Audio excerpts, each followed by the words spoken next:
Hey guys, welcome back to another episode of Health Ignited with Dr. Sonia Jensen and myself, where in this podcast we dive into all things related to hormones and relationships and health span and mental health and all the things that show up in a relationship, right? Yeah, no, it's a great way to have a conversation around, like, even for us, like what things are impacting our relationship and how we can support others through our example. Exactly. So if you're enjoying some of the banter, the hard time that Sonia gives me from time to time on the podcast, or just like the challenges that show up in your own life, and you can see it through the discussions that we have, please continue supporting this channel. We keep supporting you with this information. We hope that you're enjoying it. So please subscribe and stay up to date on all the latest information that we're sharing. So in this conversation, we're continuing on this journey of testosterone, understanding the relationship to how it affects our health, our mental health, our mind. And I kind of want to start this conversation really talking about your book.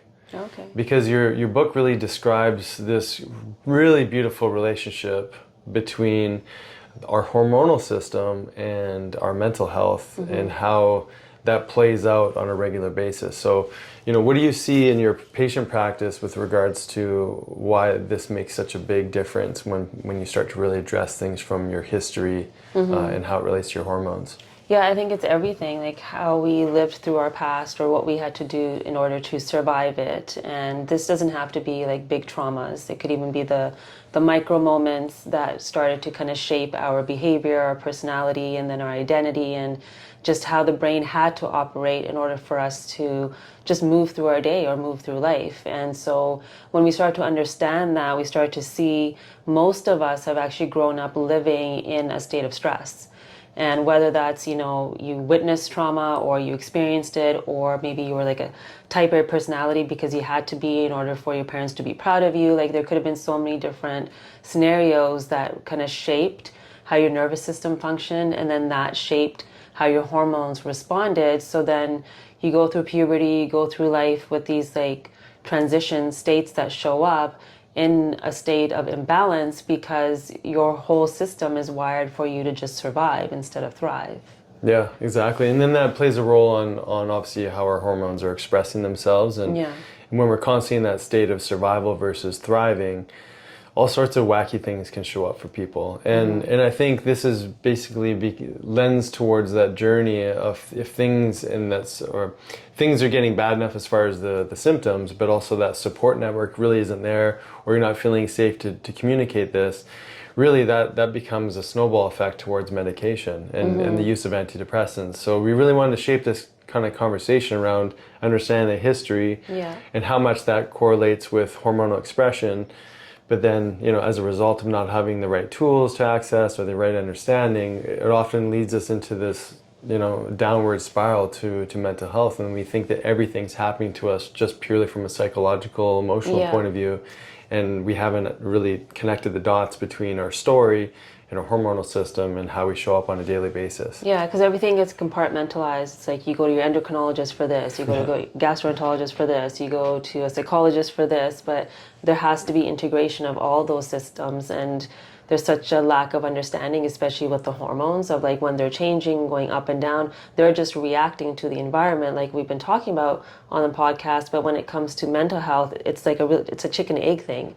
So like, was it the hormones in that stress state that caused that pattern, or was there already a pattern there with the nervous system and neurotransmitters that then the hormones are responding to? So like understanding the dance between the two systems can be really helpful to understanding our own states that we may step into daily. Yeah, and not that we have to dive a huge degree into the gut brain, but we know that typically when we're in these states, or maybe even early childhood, we weren't nourished in the way that we needed to, not because your parents didn't care, but because they maybe just didn't have the right information. Even just from, whether someone was nursed or versus bottle fed. All of these things impact that whole gut-brain connection, and that even fetal development, which you talk about, and then into the birth, and then into food introduction.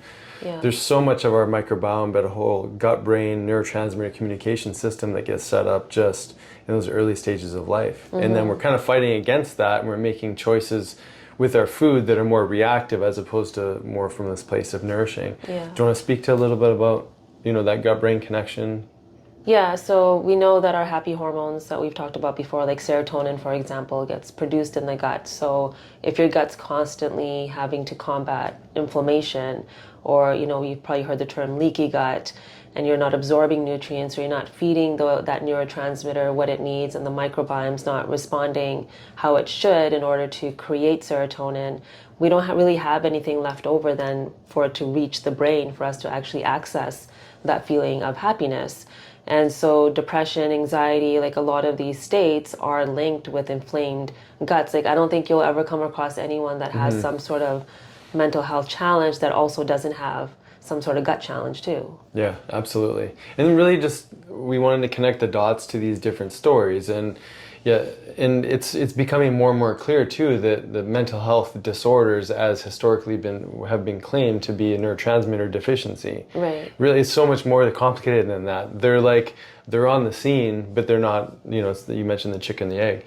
They're on the scene, but they're not necessarily the cause. Yeah, like right? They're not maybe attaching to the receptor, or the cells are inflamed, or like there's so many things that are impacting it. Yeah, exactly. And so that's wanted to invite you into a more holistic, more inclusive way of looking at things and how that correlates with, the hormones, the gut brain, the early childhood exposure to stressors, that you mentioned at the beginning, to food introduction. Like there's so many things that play a role here, right? Yeah. This weekend I was with a psychologist, and she was at just like a medical clinic in California, and she was saying finally they're bringing in those ACEs scores, like reverse childhood events, and talking about it and actually asking. And she said there's one practitioner, a nurse practitioner, was like, because what happened to you as a child does impact how your body's feeling now. And she was just so like impressed that like finally there's this conversation around like those years really do shape our physical form and how we react to life today as an adult. Yeah, definitely. And then to take it a step further, neurologically speaking,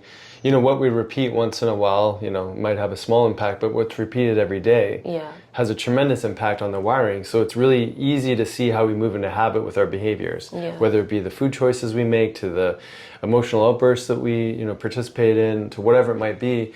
There's a neurological, component to just the wiring of how we're built. It's like how we walk the same way typically every day, unless we were taught to walk differently. And we slowly start to change the expression of how our nerves are working together. Yeah, and I feel like some of the negative patterns, they're locked in so much more quickly. Anyway, that's my experience. Like it takes more work to like undo those, almost easier. Like on the weekend I was with a group of friends, and I was speaking to my own state that it's easier for me to tap into depression and sadness because it's so familiar. Whereas like happiness and everything else is so much more work. Like even getting ready for this podcast, like I'm now used to having a bit of a tantrum about having to record when really it's fine. Yeah, totally.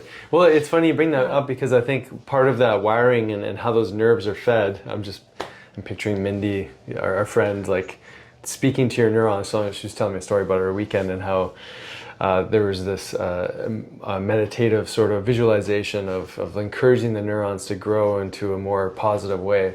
But again, like it's this discussion around our emotional traumas really feed and fertilize the neurons to wire in a particular kind of way to move us out of our prefrontal cortex, the higher functioning brain, into our more limbic, emotional brain, so that we're wired for that. And so like if you're feeling stressed about a podcast or whatever, it's kind of like going into, well, I don't want to. I don't want to because I'd rather do something more relaxing. But it's important we talk about this, because this really correlates with that understanding of testosterone even. So if in the neurotransmitter world, the connection piece is really dopamine. It's this anticipation of reward. It's doing the hard thing, knowing that you might not get the reward in this moment, but maybe a week, 2, 3, 4 later. Like we're really, if we're supporting our hormones and neurotransmitters appropriately, we're trying to we're trying to circumvent this need for immediate reward. Yeah. And if we can really support that system from an emotional point of view, but obviously a neurotransmitter, food point of view, a gut brain point of view, that's really where we want to move this conversation of really appreciating testosterone and its relation to neurotransmitters. So any thoughts on that as far as like it needing immediate reward? Well, I just think that's the state of the world today. Yeah. It's like immediate information. It's like at our fingertips.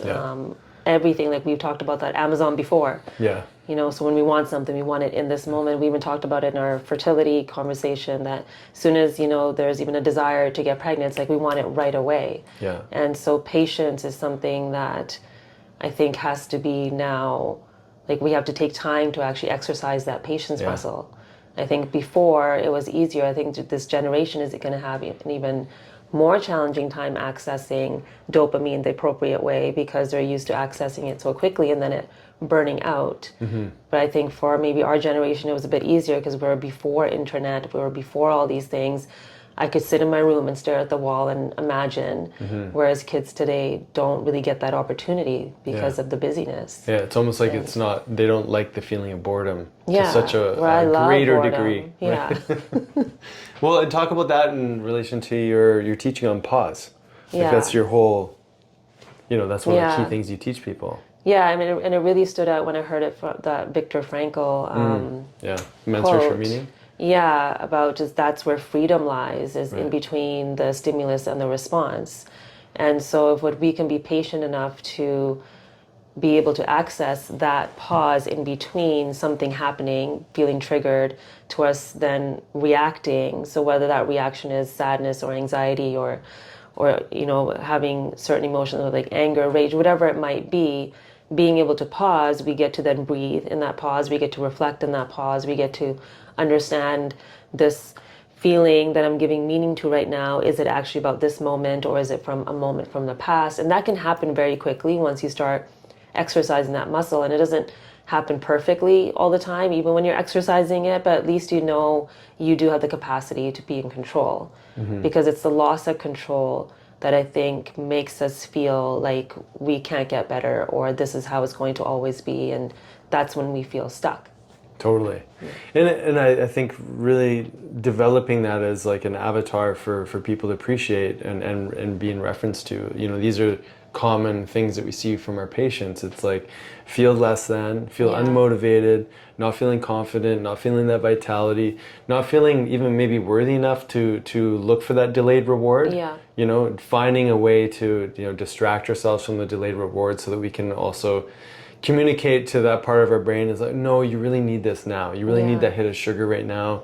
You really need that extra, you know, glass of wine at nighttime, whatever it is for us. And I think, you know, hopefully the conversation really here around appreciating mental health and its relationship to your hormones is that there's so much in building resilience through, you know, pausing, through, you know, looking at things from different angles, but also like nourishing that hormonal base so that we're more likely to feel that state of resilience and not, you know, just move into complacency and look for the quick reward.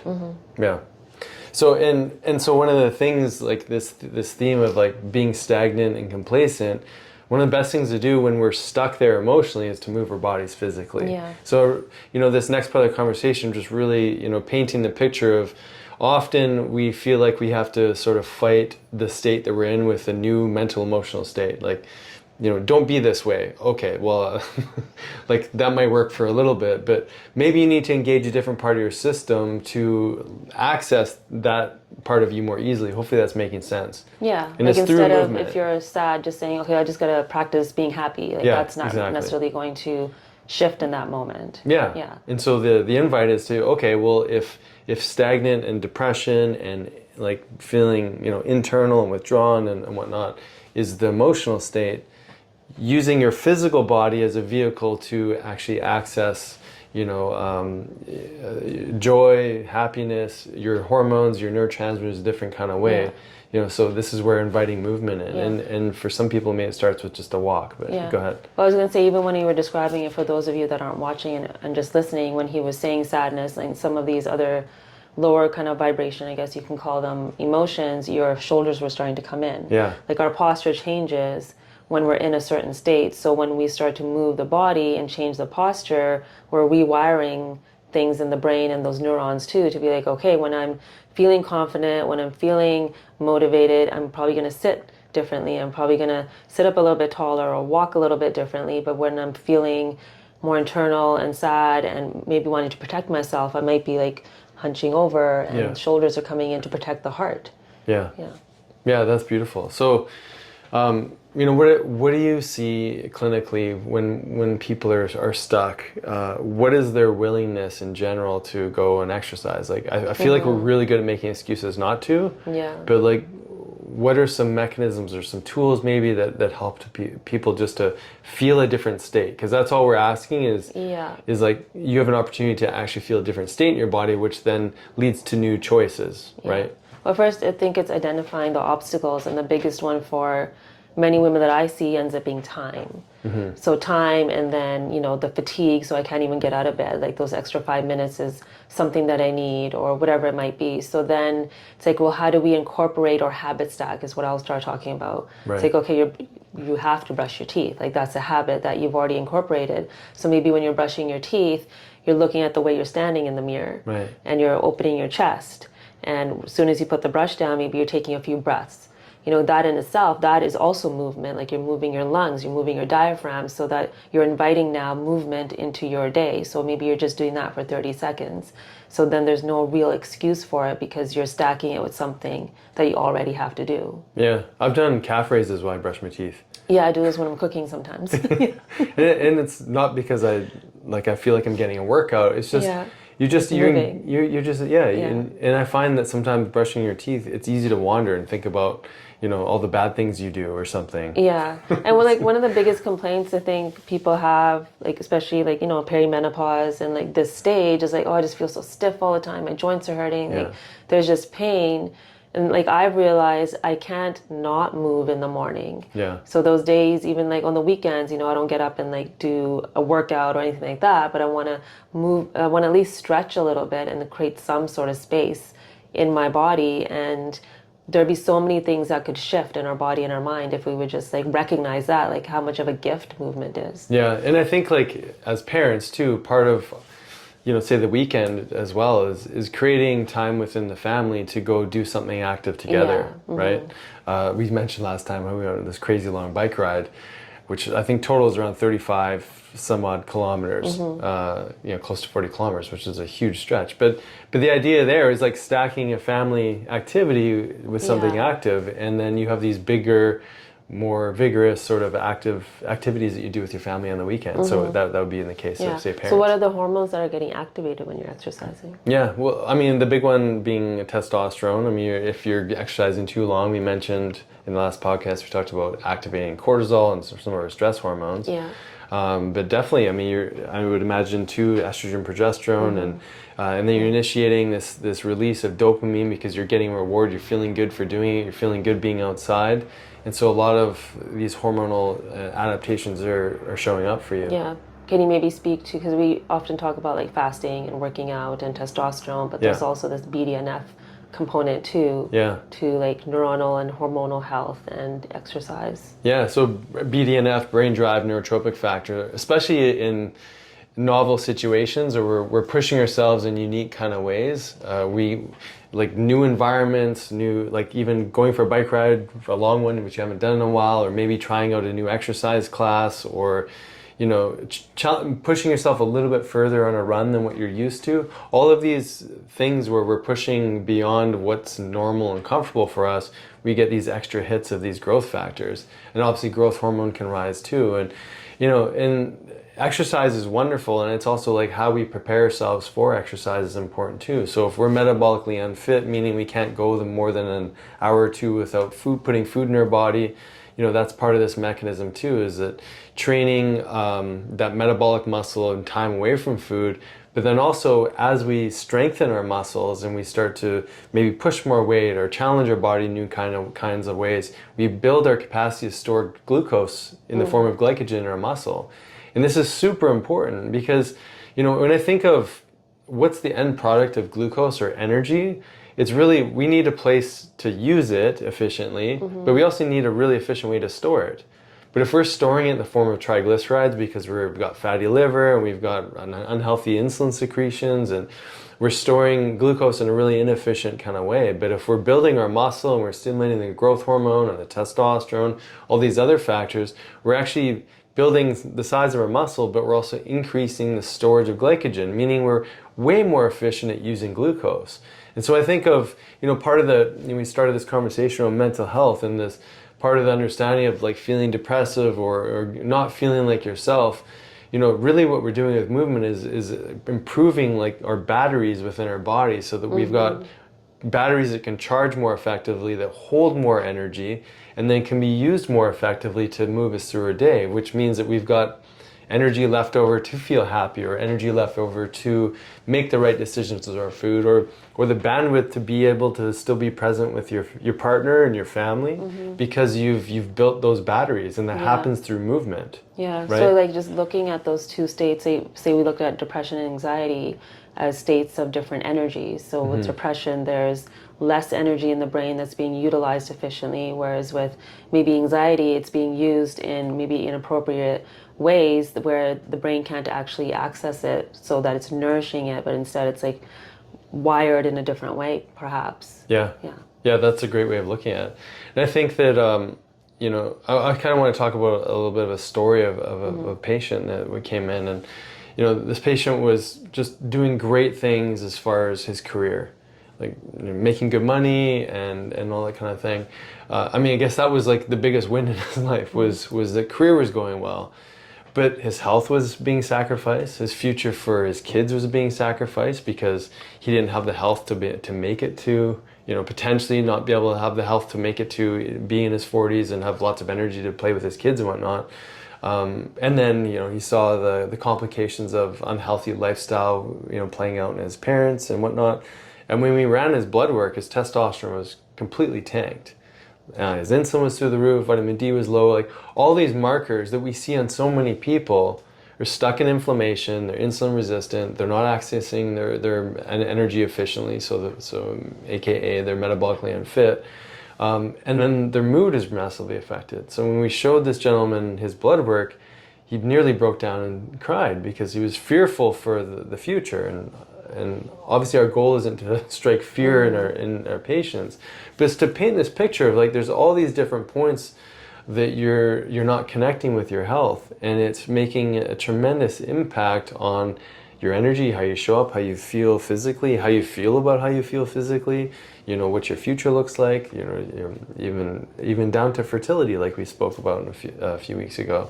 So this is the reality that I'd say 95% of our patient load is they're in that state where they can't access their hormones. Right. Yeah. So then what was his trajectory and story? Yeah. So, you know, within a few months of rewriting the story, getting back into exercise, building those battery packs, you know, so he has more efficiency to use glucose, changing the way he eats, and learning how to implement a more restricted time window for eating, not just being on the seafood diet. Changing his relationship to his body also, like understanding that you can be prideful about how your body looks, but also be willing to do the work that it requires to take care of it. And then the benefit is the energy.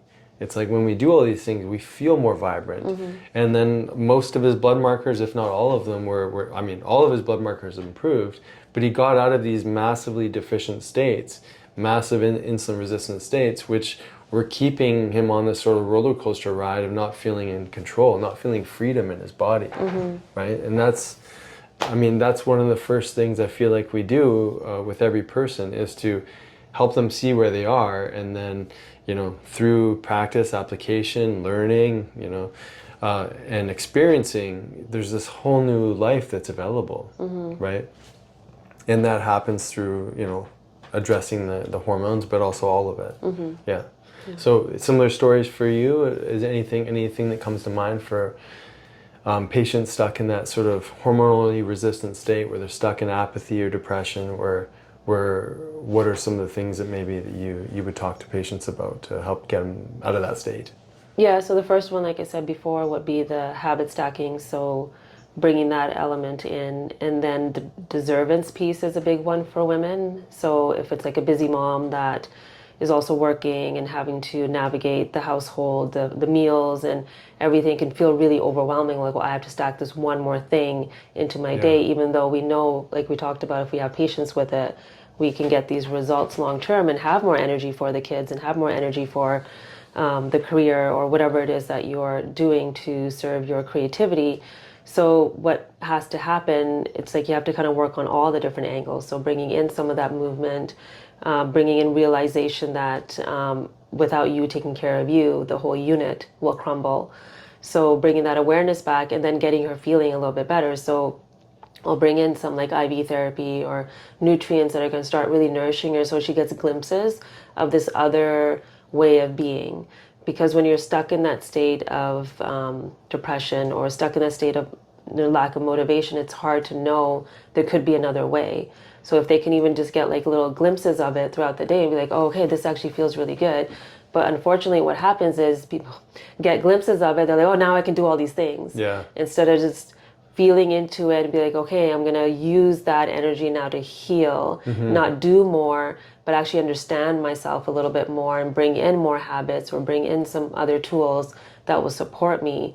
So hopefully they start doing that. And as they do start doing that, then things really start to shift more for the long term. Yeah, I love that you brought that up because, I mean, especially even with IV therapy, there's a lot of things, hyperbaric, there's a lot of things that can change the state. Yeah, sometimes even instantly. And then it's like, okay, perfect. Now I can like pull an all-nighter. Now I can do all these things. And that's not really the goal here. Yeah. It's like we want to increase the reserves and we want to allow testosterone to rise because now we're still, if we start doing more again, we're still like stuck in that cortisol state. Yeah, and it's interesting, like we sort of hack that, you know, socially, we hack that with caffeine in the morning. Great, I've got more energy, I get more done.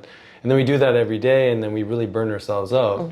And then, or we do it at night. I need something to help me relax. So obviously it's alcohol, so we use that and allow us to relax at night. And meanwhile, we're constantly taking energy from tomorrow to use for today. And, you know, having an effect on that insulin load, which is going to affect the rest of our hormones.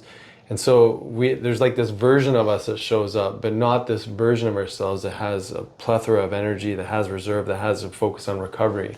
And really that leads to more and more depletion and more of the same, right? So I love how you mentioned, you know, when you've got this nourishment back in your body to heal, great, what are you going to do with that? Yeah. Push it harder or, you know, slowly, you know, habit stack or bring other things in there that are going to support that nourishment. Yeah. Like how many times do we see a hormone test and like cortisol's flatlined, right? And they can't even access their stress hormones, right? Yeah. So that those stages of adrenal fatigue that I think we've talked about before, it's like in the beginning you may have more energy because there's more capacity to access that cortisol and that adrenaline, and then eventually it's hard to get out of bed. Eventually it's hard to even feel motivated because cortisol also is important in motivation, and if we don't have enough of it, we won't have that drive during the day. Yeah, and we talked about the triad of the three problematic hormones that when unmanaged, they can get out of control. So it's estrogen, insulin, and cortisol, right? So let's shift gears. We're going to talk a little bit about something we haven't really talked about in great detail, and that's, okay, so we discussed some natural solutions for optimizing testosterone the last time. When we throw that in here or there, but what if someone was to actually implement testosterone replacement therapy into their program? Right. So can women do this, first of all? And then I'll talk a little bit about what it looks like for men, but let's hear it from the women's side. Yeah, so before giving testosterone, I always go back to testing. So doing their Dutch test to see how it's actually being converted. Is it going into estrogen? So it won't matter if I give a woman testosterone, she's not going to convert it properly. Looking at her SHBG scores on her blood work to see if, again, if we give her testosterone and it's free, is it just going to get bound up and not being used? So looking at those elements, I think, first are really important before giving testosterone. And yes, I've given many women testosterone. Really small doses can go really, really far. And there are some that just swear by it. They're like, my libido changed, my perception of myself started to change. I just feel more motivated about life. I don't feel so apathetic anymore. So really, they start to notice that, okay, this hormone is really important. And then while they're feeling that way, we'll start implementing all the other things. Okay, now we're detoxing. Now we're looking at your gut.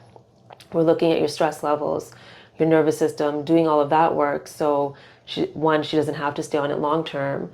And two, then she starts to realize how important these hormones are. So then her life will then just start to nourish and fuel the hormones. Yeah, I love hearing just the feedback from people when that hormone is adopted back in through replacement therapy.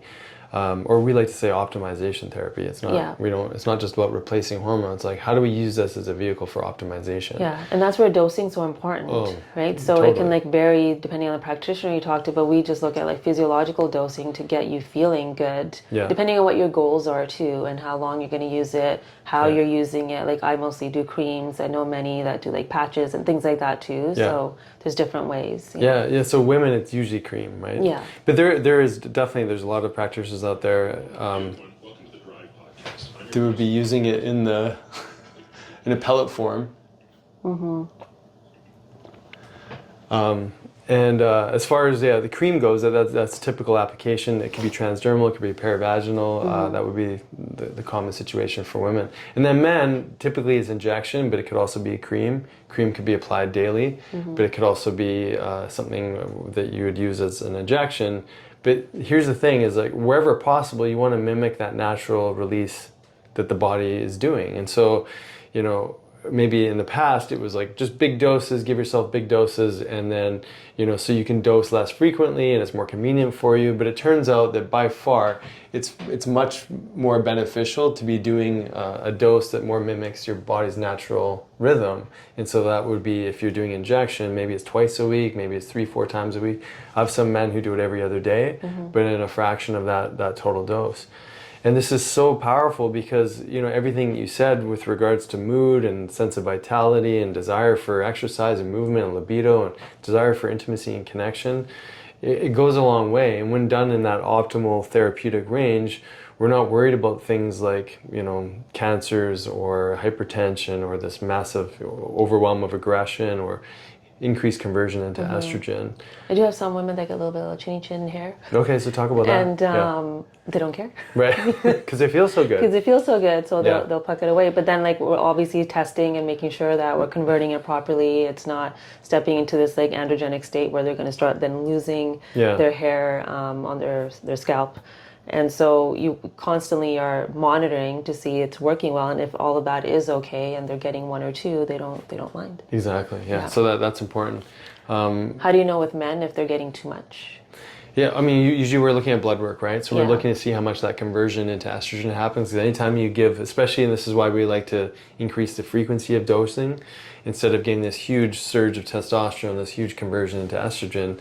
But that's one of the markers we'd look at is are you getting too much conversion into that estrogen, which can lead to different symptoms. And it's normal for our body to have estrogen as well when it comes to men. And historically it would have been like, okay, block testosterone. So there's a lot of discussion around aromatase inhibitors. Block estrogen, you mean? Oh, sorry, block estrogen. And so the use of prescription aromatase inhibitors. But the more that I learn about it, the more that we see is that there can be disastrous effects to blocking things in the body, right? Yeah. And so, whereas maybe it was recommended before, I never give them to men or never recommend them for men anymore. And for the reason of when you shut down systems, we don't know all the deleterious effects. Now, typically they're really small doses, but still, I don't like the idea of blocking things in the body. And it turns out with diet, exercise, and all the other things that we were discussing, you can make someone much more efficient at that metabolism of the hormone. And that's where like testing comes into play. And what women actually don't realize, if they've ever been on birth control, they've been taking hormone like testosterone for a long time. Because a lot of the birth control is actually made from testosterone. Even though they're estrogen and progesterone pills, they don't realize that those pills are actually blocking their testosterone receptors because of how closely they are related to testosterone. So they've been taking testosterone therapy probably a big chunk of their reproductive life. Well, that's interesting, isn't it? And it's interesting too because that also raises in most women causes SHBG to rise. To go up, So isn't that funny? You're taking this testosterone-like molecule, but also blocking the ability of your body to use natural testosterone. Well, that's why many of them will have lower libido on birth control. Right. Yeah. So it just goes because we're talking about bioidentical hormones, and I think we have to make that clear too. We're talking about bioidentical, not synthetic. Is that there's sometimes hesitancy, but not realizing, well, if you've been on birth control, you've been taking a form of exogenous hormone for a big chunk. For a big chunk of your life. Like probably more than what most people would be on as like an optimization therapy for bioidentical. Yeah, that's tremendous. So the last one would be HCG, so human chorionic gonadotropin. That's often used in a man's hormone plan because it helps to stimulate luteinizing hormone from the brain to tell the testes to make more testosterone. The main reason in my practice that we might use that would be to help to just stimulate testes, normal natural testicular growth through getting the luteinizing hormone secretion. It's not really used a whole lot in like an optimization strategy for women. No, I don't think I've ever used it. Yeah, and it's also obviously gotten a lot of popularity from a weight loss point of view. So do you want to talk about that a little bit? I have never used it for weight loss, so I have nothing to say. Yeah, we don't use it a ton, but we know the protocol, and the main reason is because just like in a pregnant woman, you're going to be more efficient at delivering fats and whatnot to the fetus or the developing baby.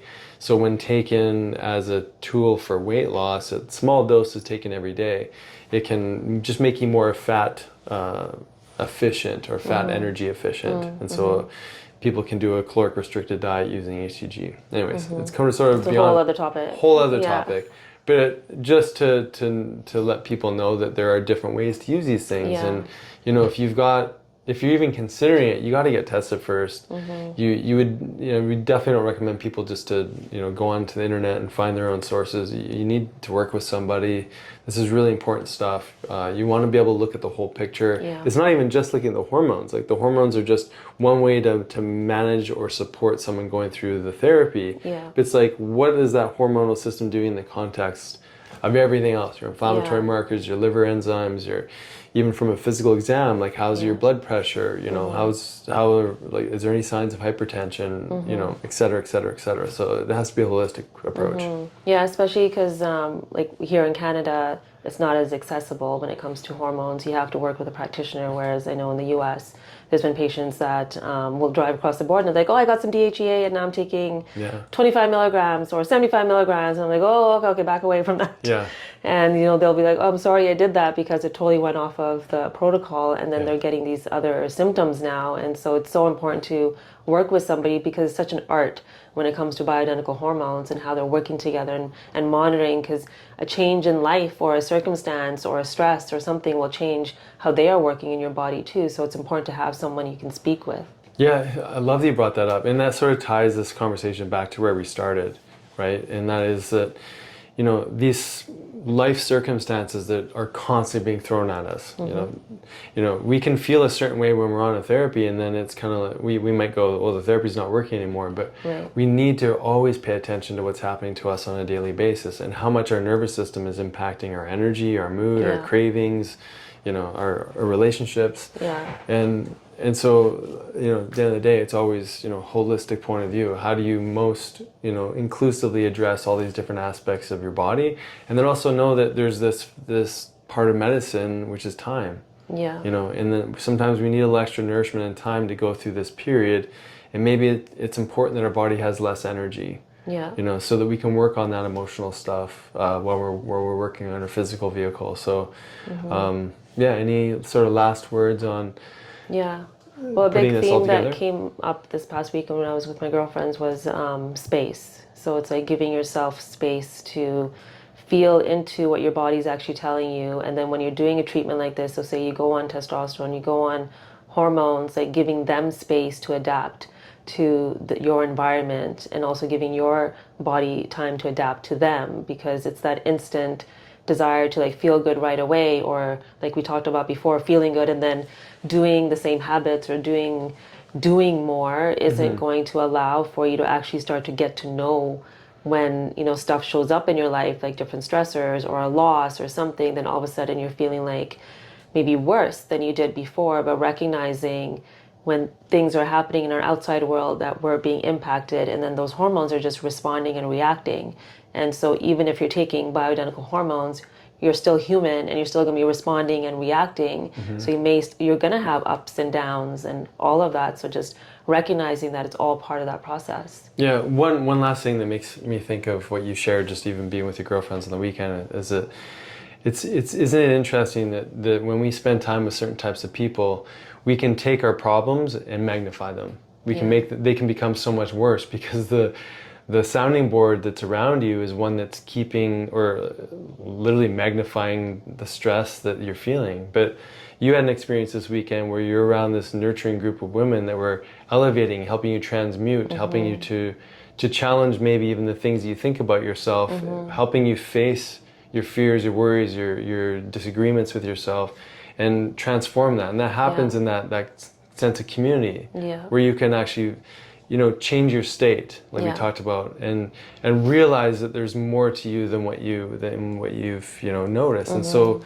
that idea of community and how you show up in that community, but also looking for how you're listening and hearing messages and how much you're believing those messages has a tremendous impact. But I thought maybe you could just talk a little bit about that elevating energy of a space that's really nurturing. Yeah, because but also allows you to see, hey, you're not paying attention to that. That piece, you know what I mean? Like you need to look at that, Sonia.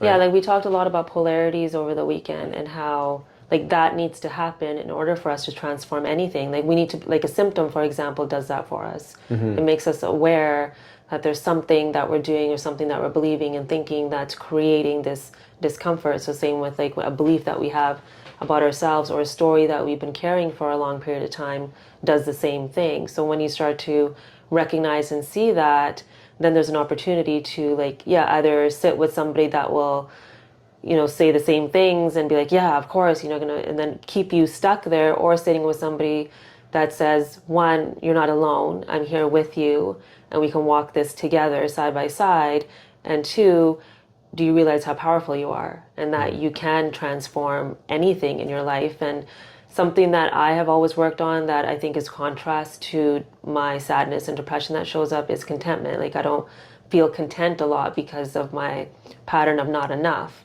And I was only out there for 2 nights and it felt kind of fast and whatever, but I felt leaving content. Like yesterday when you said, does it feel weird being in that space now? You're like in life again. Your mom life, in the mom world again. Instantly, because it's, it's Kyan's birthday. Now we're like going to a soccer game. It was like instant airport to mom life.